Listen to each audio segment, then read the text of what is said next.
Yo, what's going on, Dragon Ballers? Welcome back to another gameplay video. This time, we've got my revamped U7 Gohan Aggro deck. This is a deck that I was kind of discouraged from messing around with when they banned Annealing Spirit Trunks, because even though it was a one-of, it gave the deck a whole lot of reach, but with Draft Box 5, there's actually a lot of really good one-drops you can play in the deck now.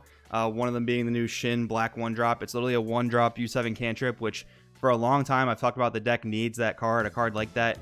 Kind of unfortunate that it's a black card because it's off color and this is mostly a blue-red deck, but it works out really well. The Piccolo you see in our hand as well, that card is also excellent for this deck because it attacks, takes a life, and then it can't attack for the rest of the turn. That makes it perfect U7 Gohan fodder in terms of like comboing it with a leader swing or comboing it on any swing to draw two cards. Works out really, really well. And we're seeing Danny, he's playing a variant of blue-green Piccolo, pure blue-green, no yellow. This is featuring some of the new Draft Box 5 cards as well, like the 2-drop rebrand, kind of like the reverse Sand Instinct Son Goku, at least for green leaders. So he's going to get to go first. He is going to charge his tapped energy. Now, the role of aggro decks in this format, we talked about it before, it's mostly to abuse multicolor decks in the sense where they're going to charge a tapped energy turn one, and you're supposed to be able to take advantage of that. Now, it is kind of hard for a lot of decks to do that going second. Most aggro decks can definitely do that going first because you get the energy advantage. And this deck could do that. Like, I could get in some damage with Sankaba, but then it would be kind of like filling up his hand pretty quickly. Although I don't think it'd be a bad approach. I think Piccolo definitely wins a slow game, but we'll see if U7 Gohan can keep up the steam because we are playing against a hand control deck, and U7 Gohan draws a whole lot of cards. So we'll see where this tends to go. But it is going back to Danny's second turn here. So he does have a pretty big advantage here. I mean, the fact that I'm tapped out doesn't really matter, but he's going to get to stabilize probably a little bit too quickly for how well this aggro deck can handle it. And I think that I've already come up with a lot of decent changes to this Gohan deck. I think it's a really, really cool deck, actually. So if you want to see it, let me know in the comments below. If you guys want to help the channel out, there's a lot of free ways to do that. You can subscribe. If you want to buy any cards you see in today's video, just maybe use my link to TCG Player in the description below. All that stuff really helps out quite a bit. So he's going to go for the one-drop Gohan crit here.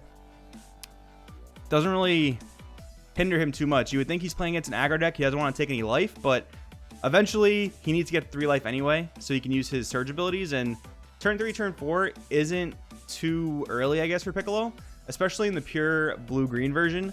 They don't really have like a big turn where they drop the Cell Xeno. They kind of just play a big value game, and once their leader is able to awaken, they're going to rip 4 cards out of your hand for free. So pretty powerful.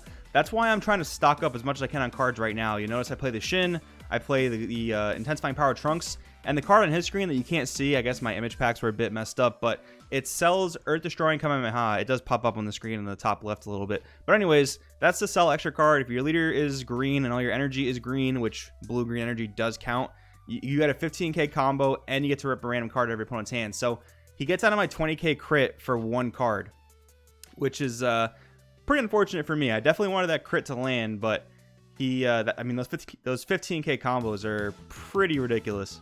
But anyways, I think we're going back to Danny's third turn here.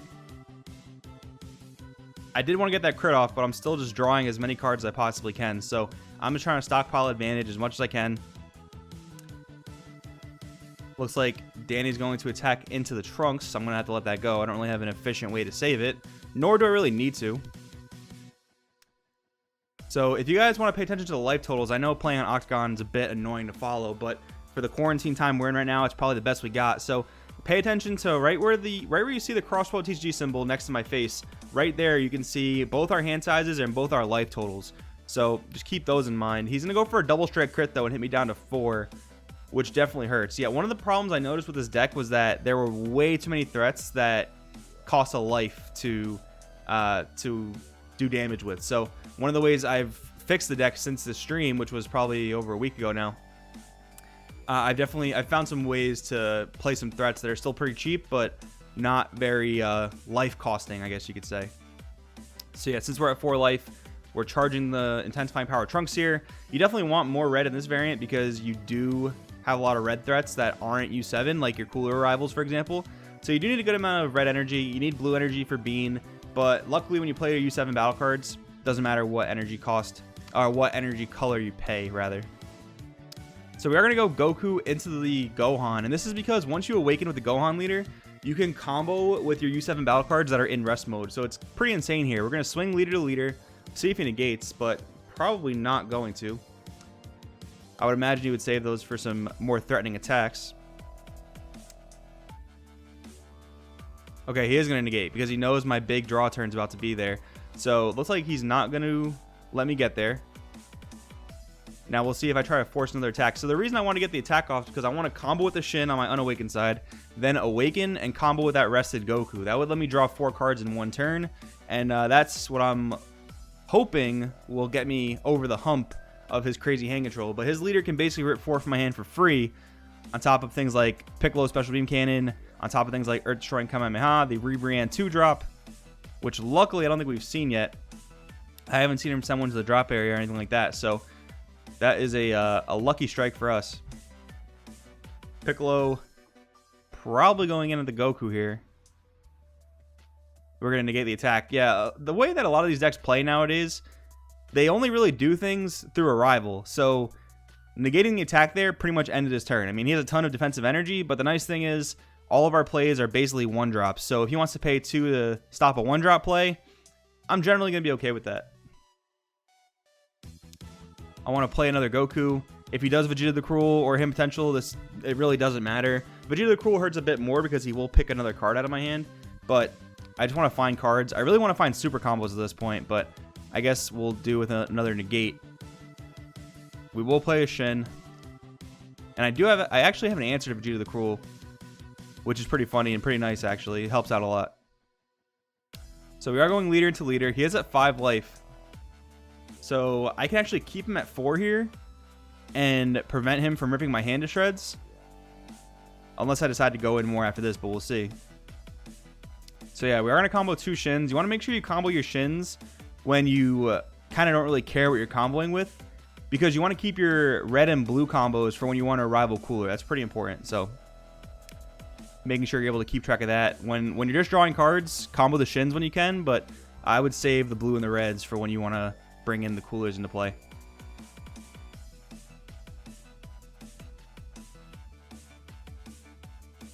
So it looks like it's back to Danny's turn here. He's going to be able to charge his 5th energy. Now I think at this point we can stop charging as the Gohan deck. It feels kind of bad that we didn't really use much energy last turn, but I would rather use the coolers defensively, I think, for when he actually does start dropping threats, because he is going to kill my hand, and I don't want to needlessly get rid of cards to try and put pressure on. Let's see if he can get himself to 3 life, though. If he can get himself to 3 life, he will definitely be able to put some pressure onto my hand here.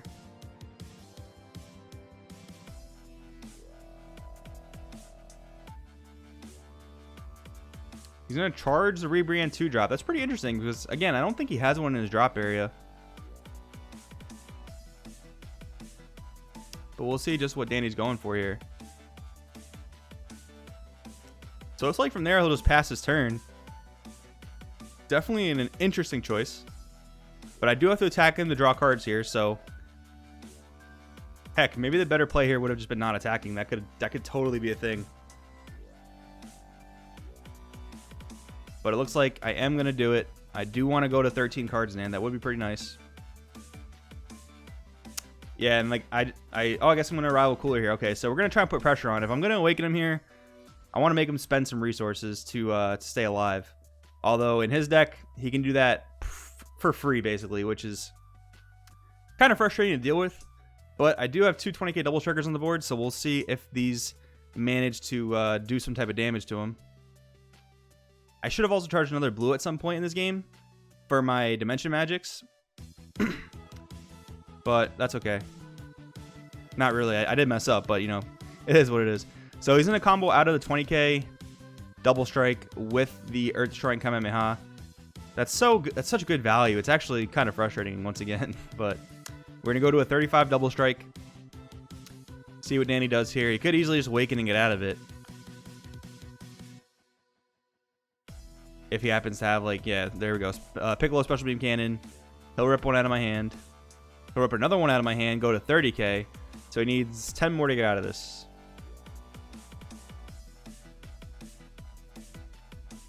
Let's see what he opts to do here.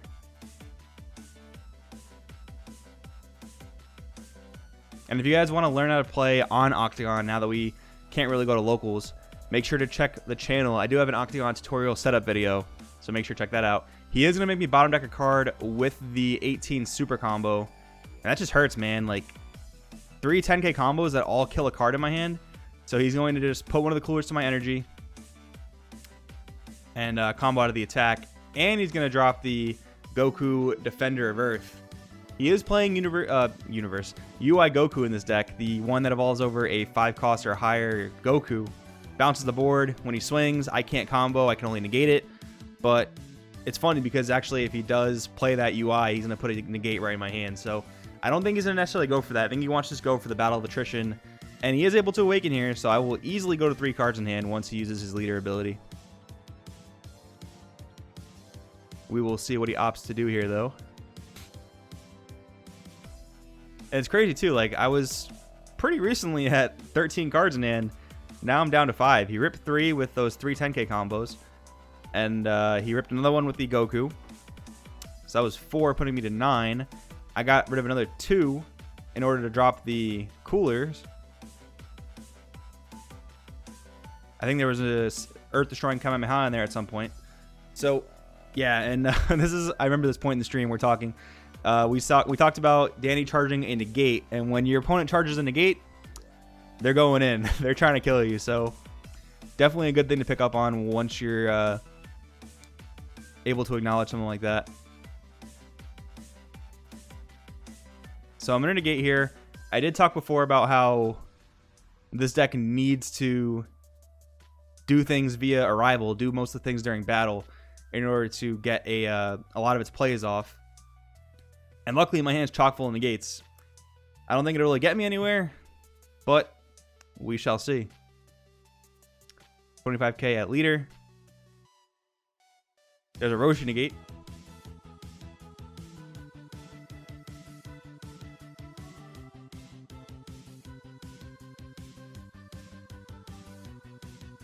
Now, Danny is going to have to commit something to the board if he wants to make some plays. And I still don't think he has a rebrand in the drop area. Otherwise, I'm sure he would have used some of his 6 energy to do that. He probably regrets charging the 1 earlier, I bet. Yeah, that red Vegeta, I thought it would be a lot better than it was. But it's one of the cuts from the deck because it just... I don't really ever have U7 battle cards in rest mode. None of them are super great threats. Although I could see it being pretty decent with the combo to play 18. But that's 2 energy for a 21k beat stick and a 20k beat stick. That could be good value, actually. It could be pretty good value. Maybe that could be a different build of the deck. So he's just going to go for an offensive Vegeta the Cruel. Now, Vegeta the Cruel doesn't have any of its crazy powerful effects when you just offensively use it. It only works in your opponent's turn, but it's still always a 2-drop as long as you have multicolored energy. So he's just using it as a 2-drop 15k beat stick.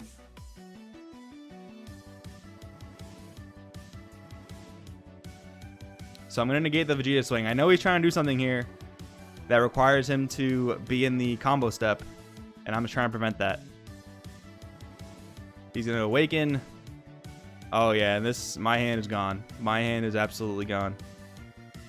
I don't think he can win the game this turn, but I don't think I can win the game next turn, so I could be in a bit of trouble.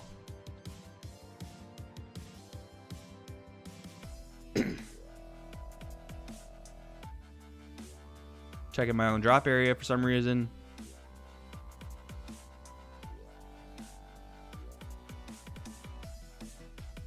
Offensive Vegeta the Cruel. There it is. And I don't have the energy to use that Frieza Undying Emperor in my hand. So you can see how much of like a crazy grind fest this game has been. Like, comparatively, I'm only at 3 less cards in hand than Danny is.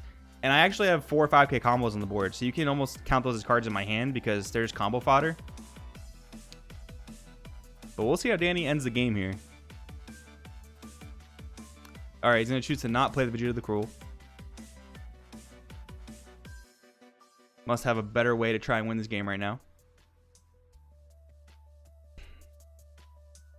I think he's trying to drop Secret Rare. I think I picked this up during stream that he's just going for a Secret Rare play, and that's why he needed to be in battle. So, anyways, I can stop that Secret Rare play. Although maybe it would have been better to just negate the Secret Rare 3 times.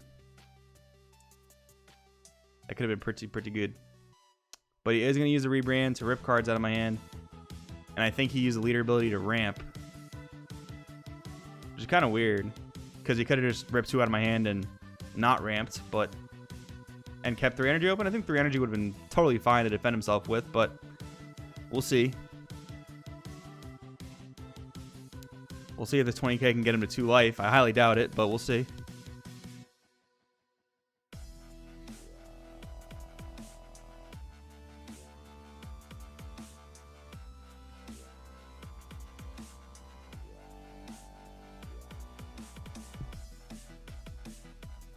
So he's going to use his leader ability, put me down to pretty much 1 card in hand.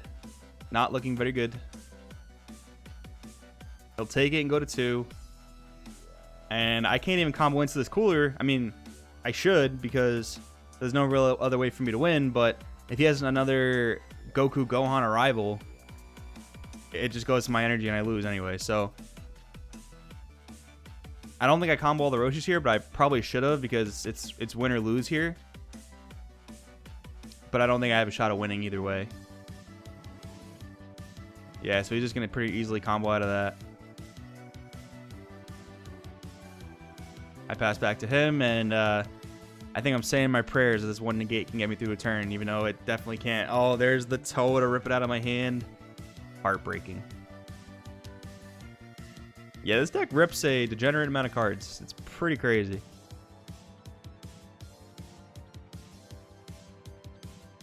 Yeah, so from this point, he can force me to take damage. I do have the Roshis, but I mean, what's that really going to do? So he's going to combo a 10k and a 5k. And here comes the SS4 Secret Rare. That is going to wrap up the game. There's not really much I can get there to help me out of that. So guys, hopefully you guys enjoyed the gameplay video. Let me know in the comments below what you want to see in terms of deck profiles. I'd be glad to help you guys out and show you. Thanks for watching. I will see you all next time.